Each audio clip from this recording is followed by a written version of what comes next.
Hello, and welcome to this week's Arab Digest podcast. I'm William Law, editor of the Digest. Our daily newsletter has no sponsors, and we carry our podcasts without any advertising. We are an independent voice supported only by our subscribers, and with your help, we're going to keep it that way. Check us out at arabdigest.org. When you get to the website, you'll find details on how to receive our reader-supported daily newsletter for 2 months for free. If you haven't already, give us a try. You will not regret it. My guest today is Kholood Khair. Kholood is a Sudanese political analyst, broadcaster, and activist, and the founding member of the Think and Do tank, Confluence Advisory. Kholood, good to have you back on the podcast. Thank you. It's good to be back, Bill. Can you just start off for our listeners, Kholood, with a quick reminder of the main combatants in the now more than 2-year-old civil war in Sudan? Sure. Well, you have the Sudanese Armed Forces, or the SAF, which are the National Army of Sudan. And then you have the Rapid Support Forces, or the RSF, which are a paramilitary group that once started off as the Janjaweed and then through time got brought into Khartoum in 2013 to be part of the sort of regular forces and to provide protection for the regime as a sort of a Praetorian Guard. And then through an act of parliament in 2017, they were made into a semi-autonomous part of the security state in Sudan, branded fully as the RSF with uniforms, their own budget line in the state budget, and who still maintain some level of autonomy. These two forces, the SAF and the RSF, are very much part of the security state that Bashir built under his Islamic military regime of 30 years. Bashir being the former dictator. That's right. And the two of them have effectively inherited Bashir's state after they deposed him in 2019 following a lot of pressure from the Sudanese revolution. Together, they formed a hybrid civilian military government with a cabinet led by UN bureaucrat Dr. Abdullah Hamdok, and only sort of less than 2 years later, really, unseated him in a coup in 2021. It was really then that their problems started, which led to the war breaking out in Khartoum in 2023.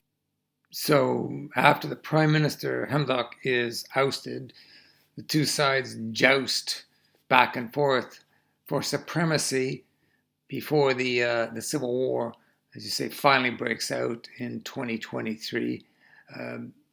At that point, it was two combatants, kind of like boxers engaging, but then it got a little more complicated, didn't it? That's right. The SAF and the RSF aren't the only combatants in this war. They began as the only combatants really in this war, but since then there are around 17 different armed groups, militias and jihadi groups fighting alongside the Sudanese armed forces, and 7 or so armed groups and ethnic militias fighting alongside the RSF. So this has mushroomed into a much larger war that has sucked in so many different military and ethnic constituencies. And because of that, you have this Hobbesian war of all against all really starting to take shape in Sudan, catalyzed very much by the popular mobilizations that in particular the Sudanese Armed Forces is regularly calling for and has called for just in the past few days again.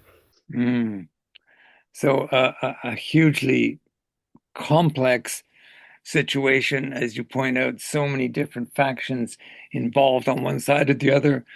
The Sudanese people caught terribly in the middle of this terrible war. But just before we were about to start recording this podcast, there was a report that Masoud Boulas, who's a senior advisor to President Trump on Middle East and African affairs, he'd said a ceasefire had been agreed.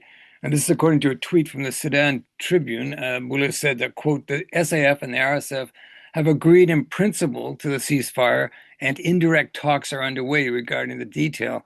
Well, good news if the report is correct, but the devil is in the detail. What are the chances, Kholood, of a ceasefire holding if it does indeed come into being? What's worth providing some historical background here, and we've seen several internationally brokered ceasefires not hold, not even for a little bit, in large part because they were poorly timed in terms of the military dynamics on the ground, or because they were poorly timed in terms of the seasonal dynamics on the ground, or because they were not necessarily taking into account the kind of leverage that is required and the kind of incentive structures that would be required to make a ceasefire agreement hold. Now, this time round, we have something of poor seasonal timing. It's only the beginning of the dry season, and we've seen the RSF really try and make use of the timing of recent talks in Washington to launch their campaign to sort of take Al Fasher after a 550-day siege. We've seen them position themselves well in terms of taking more towns in the Kurdistan southwesterly region of the country. And so it's possible that because of the seasonal issues, it's really the beginning of the fighting season, that a ceasefire wouldn't hold. But this depends largely on what kind of leverage and incentive structures the Americans in particular have put on the table. Now, this ceasefire agreement, and we haven't had anything sort of official. We've only had Mazad Boulos speaking at a conference, a press conference in Cairo. We haven't had any sort of readout or statement from the Sudanese Armed Forces or the Rapid Support Forces or any of the other members of the Quad, that is Egypt, Saudi Arabia, and the UAE. And so we're still waiting for this news to be firmed up.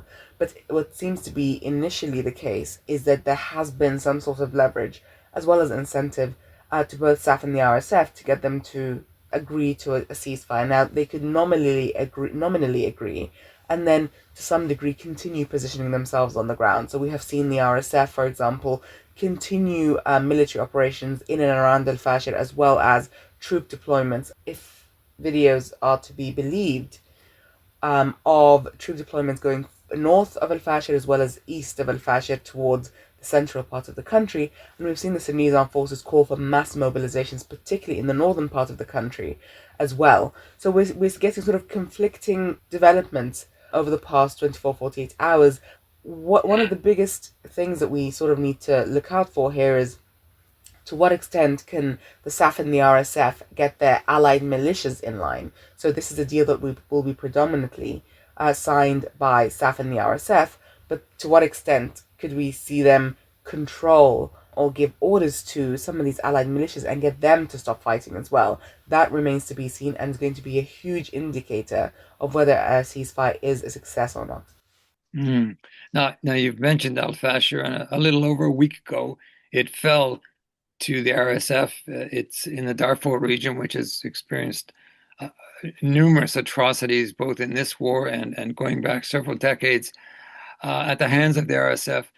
And a slaughter of civilians has followed. What can you tell me about the extent of the massacre that has been put upon Al Fasher? It's been such a grim turn of events, really, in Al Fasher, made worse by the fact that so many of us have been warning that this was going to be the fate of Al Fasher pretty much as soon as the siege of Al Fasher started more than 18 months ago. We have seen what the RSF is capable of, not just because a lot of the violence that they're perpetrating is in large part an extension of the Darfur genocide of the early 2000s, with very much the same perpetrators and the same victims groups, but because just 2 years ago, within this latest iteration of this war in Sudan, we saw the RSF commit acts of violence against the Masalid community in West Darfur state when they took that over. Those events were later designated by the United States as genocide. And we've been warning effectively that this is a much more well equipped, well resourced RSF that has an axe to grind. The communities that form the RSF, Arab pastoralist communities, feel that they have an axe to grind with some of the communities that they are now targeting. Particularly, for example, saying that these are the groups that did well out of peace agreements in the 2010s and in as recently as 2020 in the Juba peace agreement. And because some of these groups, for example, the Masalid community, were able to get governmental positions, were able to get access to state funds, etc., They feel that that was at their expense, and they now see this national conflict at sort of the Sudan country level give them an opportunity to settle scores at the local level. And this is why you see the sort of level of violence that is being committed, how widespread it is, how acute it is. We're seeing the hallmarks of almost every other genocide in living memory really play out. The separating of men and boys from girls that we saw in Srebrenica, the sort of high volume of deaths that we're seeing, that we saw, for example, in Rwanda. We're seeing, the sort of a siege and starvation followed by mass killings that we see, example, in Gaza. So this, there's a lot of violence here that is taking place. And frankly, it could have been arrested. It could have been, if not avoided, then certainly predicted, such that some mitigating factors could have been put in place. For example, protection of civilians mechanisms. For example, greater oversight through satellite monitoring. For example, early warning systems could have been put in place that could really have helped people and translate into helping people leave by giving them resources to leave, food, etc., by surging aid into Al Fashir so people would have had the strength to leave, by, making sure that countries, particularly those who have positioned themselves as key stakeholders like the Quad countries, Egypt, Saudi, UAE, and the United States, could have been in a position to negotiate some of this a lot earlier. Now, it's worth saying that Al Fashir fell at exactly the same time that the RSF was in Washington, D.C., alongside a delegation of the SAF in Quad sponsored talks. Now, we've seen this play out many times before. The RSF times some of its most egregious acts of violence with internationally mediated talks so that they can get a pat on the back for simply attending these talks, and so that these talks can provide political cover for them as they commit these acts of violence. And we have seen this actually, unfortunately, be very successful. A lot of the statements that we've seen from the United Nations, the African Union, the Quad countries, etc., are nowhere near as harsh as they should be on the RSF, and many of them, in fact, I think all of them, neglect to mention the involvement of and the support of the United Arab Emirates to the RSF. And this is a very sort of cynical political ploy by the RSF and the UAE in terms of how they use these diplomatic talks. And so, in a way, the violence is very much, we saw it coming, it was very much predictable, and we should have seen the international community put in place the kinds of protection of civilians mechanisms that we would have seen, for example, 20 years ago. 20 years ago, when you said there's a famine in Al Fashir, which there is and has been declared as of August of last year, there would have been a whole host of international mechanisms that would have kicked in, including getting a lot of funding to surge aid into those areas, even if the governmental authorities, in this case the ones recognized as the Sudanese armed forces, put in place obstacles to allow aid to come in. You would have seen international protection measures, like we saw with the responsibility to protect doctrine and the But United but but but but Nations. Kholood, sorry to interrupt, but Kholood, all of these mechanisms have not been put in place. But one thing that has been in place, and you've touched on this, is the support of the United Arab Emirates, which is heavily backed and heavily armed the RSF and its leader Hemeti. So the genocide that's ongoing, is it not being equipped with weapons supplied by the Emiratis? Absolutely, it is. But just to say that there are international mechanisms that should have been put in place once a genocide determination was made and once a famine determination was made. But the world seems to be very much asleep at the wheel and allowing the United Arab Emirates to infringe upon, for example, the United Nations arms embargo in Darfur that has been in place for more than 20 years. And the United Arab Emirates did so even when it was part of the Security Council in 2023 when the war broke out. And the failure of those international mechanisms means there's no protective wedge for the civilians in Sudan, particularly those in Darfur. Now, when it comes to the UAE's role, which they deny, it has been very well documented, not just by international well-respected media such as the Washington Post, the New York Times, but also by the United Nations own panel of experts reporting, which shows that there is credible evidence of the UAE support to the RSF. But aside from that, we have seen consistent reporting from on the ground as well as international media that shows how the UAE has been using so-called provision of humanitarian aid as a cover to provide lots of weapons. Libyan OSINT, or open source intelligence analysts, have shown that just in the past month, so just in October, there have been more than 50 flights reportedly carrying weapons being sent from the United Arab Emirates through their military base in Bosaso, that's in northern Somalia, to southern Libya, from which they then enter Darfur just by crossing the border. And over 50 flights worth of weapons shows that actually there's no intention here for either the UAE or the RSF to really commit to any kind of peace or any kind of ceasefire, or at the very least that they are very much in a position to continue to pursue and prosecute this war. You're listening to the Arab Digest podcast with me, William Law, and the Sudanese political analyst Kholood Khair. So why are the Emiratis so committed to Hemeti, the RSF leader? Why are they so committed to this war? And what do they hope to achieve? Because what's happening right now is a genocide. Absolutely. And they are not, I mean, one of the reasons they feel that they can continue, regardless of what their reasons are, is that there's no international censure. There's very much here the use of the Israeli playbook, where you might get, for example, people protesting at Man City, which is owned by Mansour bin Zayed, who's a brother of the ruler of the UAE, Mohammed bin Zayed, and you've seen a surge because of the media attention finally in war and anti UAE activism, which is drawing a spotlight to this connection and the UAE support to the RSF's activities in Sudan. But what we haven't seen is states calling out the UAE, and the UAE feels and knows that it could withstand a lot of public pressure. Okay, public pressure, yeah, the UAE is good at withstanding public pressure, but what about the weapon sales?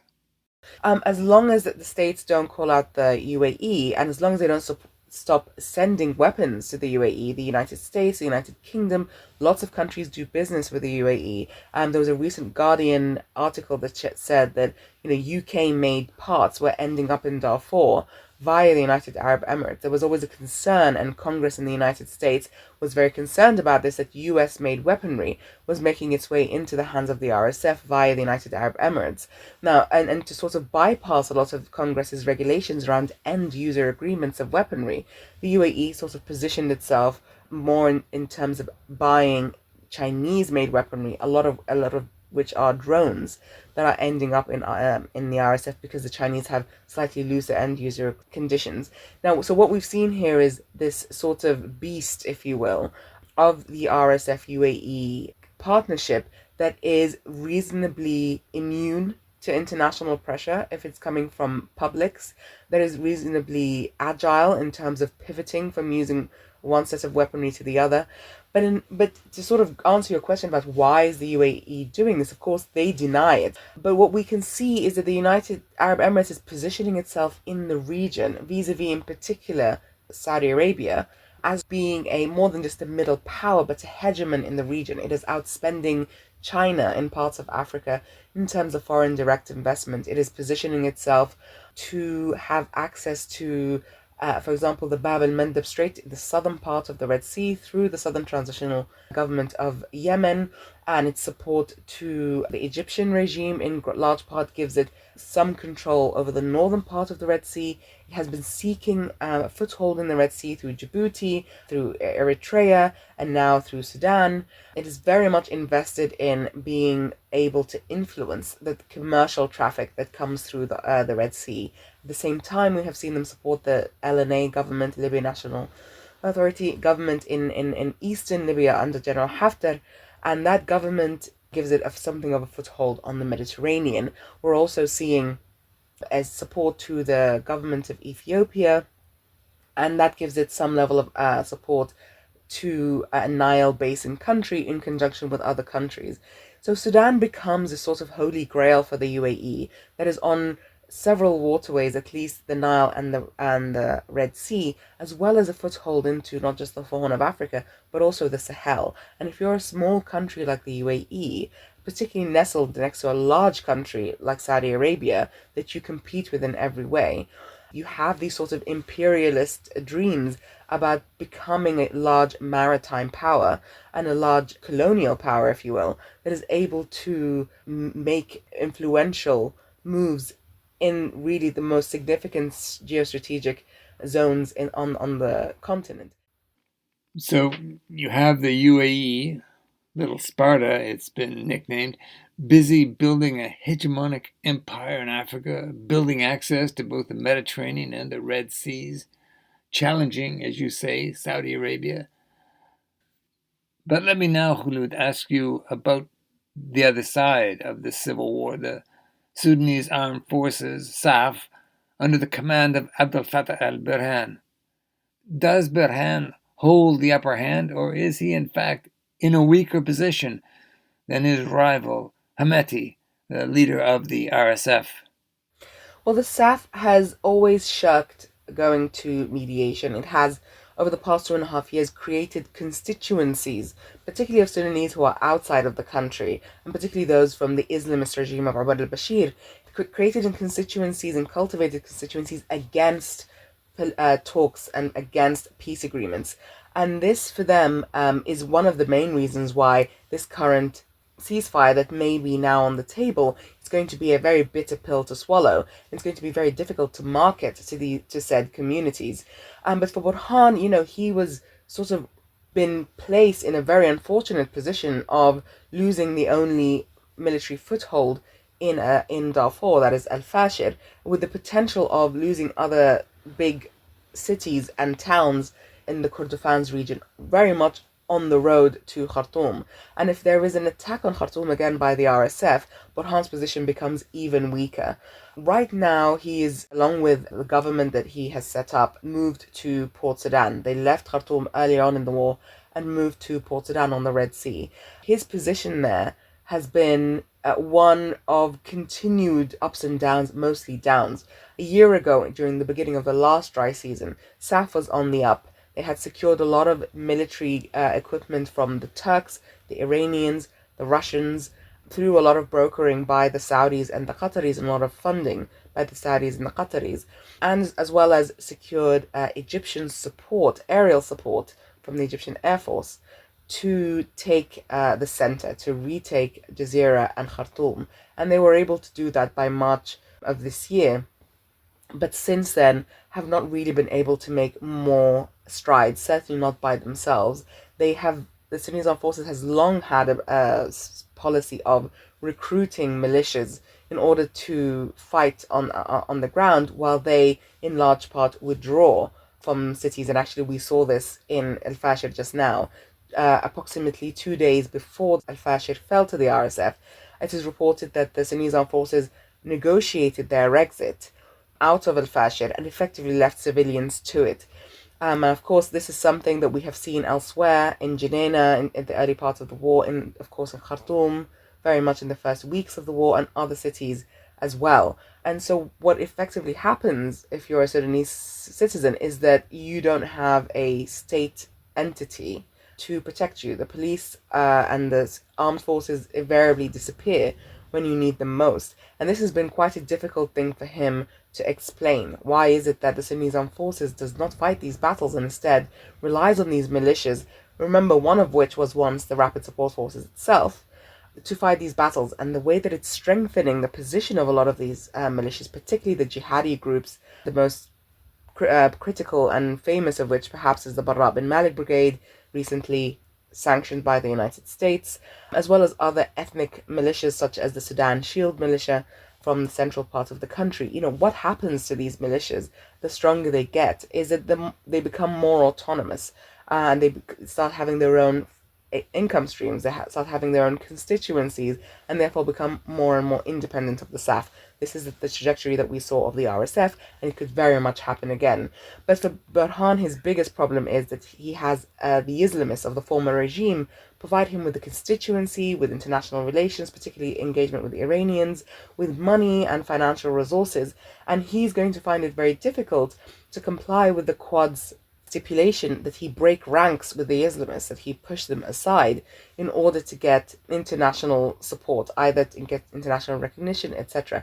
And the Islamists here have really not been trying to hide their engagement with the SAF, their support for the SAF, and how much their role in the military campaigns of the Sudanese armed forces have strengthened the army's position, especially vis-a-vis its earlier military victories this year. But this time around, in this dry season, starting this month, we see that he's in a much weaker position than he was before. He's unable to really push away the Islamists as much as he has fired a handful of them here and there, and as much as he has tried to telegraph to the international community, particularly the United States and Israel, that he has pushed away sort of the Muslim Brotherhood and the Islamist regime. So he is in a very sticky position. He's effectively fighting for his life and his position every day, and the extent to which he's going to be able to balance the expectations of the Quad countries, the international community writ large, and the pressures of the Islamists is going to be, difficult, I think. Yeah. So as you say, Saf and Burhan in a sticky place right now. But we have a genocide here. We have a genocide in Gaza, and Yes. I'm just you and I have talked before on podcasts about the silence of the West as these atrocities have been going on in Sudan and elsewhere. And okay, Boulos is having conversations. Things may be happening on the ground. There may be a ceasefire. But I'm wondering, Kholood, what should the British government and Yvette Cooper, the Foreign Secretary, be saying, and more importantly, doing right now? Well, the first things first is to call out what is happening. One is to call it a genocide. Two is to call out the different parties that are involved, including the United Arab Emirates. I think not doing so risks us not having the right conversation when we need to. So that's the first thing. The second thing is, the United Kingdom is the pen holder at the Security Council, and we need to see the Security Council being leveraged a lot more effectively in order to create international consensus on what should happen next. The last UN Security Council resolution that the UK put forward was in November of 2024, and it was vetoed by Russia, very much at the behest of the Sudanese armed forces. And that remains, an issue. But I think the UK should not shy away from trying to create some of that momentum. We saw, for example, under Russia's presidency last month at the Security Council, a session on Sudan that talked about some of these acts that were taking place in Al Fasher. Now, the UN polarization is obviously very acute, but there also need to be other measures. For example, the UK needs to step up its humanitarian funding to groups on the ground. It needs to work with Tom Fletcher, who, of course, himself is a Brit and is the head of UN OCHA, the Office for Coordinating Humanitarian Affairs in New York. And they need to work with him to leverage the UN's logistical capacity to surge aid into Darfur as quickly as possible, and to get the UN system to work with mutual aid groups on the ground to make sure that people in Al Fashir who are able to access markets are able to do so to feed communities. Now, because of the level of violence in Al Fashir, particularly targeting mutual aid groups and mutual aid communities, and those who are trapped in the city, it's going to be very difficult to do that. But the conversation around protection of civilians mechanisms needs to be put back on the table. What we have seen the Sudanese armed forces do, particularly through its representation in New York of the Sudanese ambassador or the Sudanese permanent representative, is block all attempts at protection of civilians measures and block all attempts at putting in place civilian protection measures, famine mitigation measures. The international community, in particular the Egyptians and the Saudis, the Qataris, the Turks, those who support the Sudanese armed forces, need to be pressured to pressure the Sudanese armed forces to stop blocking humanitarian aid from coming in, stop blocking protection mechanisms from coming in, and really sort of position the sanctity of life and the saving of human lives at the forefront. Right now, the international community is being used either by the RSF as sort of a pawn in providing political cover, or by the Sudanese armed forces in terms of its diplomatic capacity to block all kinds of protections or aids for the people of Sudan. That cannot be allowed to continue if we are now all in agreement that what is happening in Sudan is a genocide, and that what is happening is very acute violence that has been predicted and can be stopped. Yeah, yeah. These are things that Britain can and should do. And let us hope, Hulu, that indeed Yvette Cooper is listening to you and listening to this podcast and listening to a wider community that is calling for an end to this awful situation in Al Fasher, but also throughout Sudan. The time has come for the world community to step up and make a strong stand. And I thank you for making a stand. Thank you for covering Sudan, Bill. My guest today on the Arab Digest podcast was the Sudanese political analyst, broadcaster, and activist, Kholood Khair. Arab Digest is a truly independent voice on the Middle East and North Africa. No advertising, no sponsors. In the information overload world in which we all find ourselves, Arab Digest keeps it simple. One insightful article a day and the weekly podcast from top experts, analysts, writers, and commentators. Here at Arab Digest, we have put together a team of contributors like Kholood you'll not find anywhere else. When you go to the website, arabdigest.org, be sure and look out for the offer of a free 2-month trial to our reader-supported daily newsletter.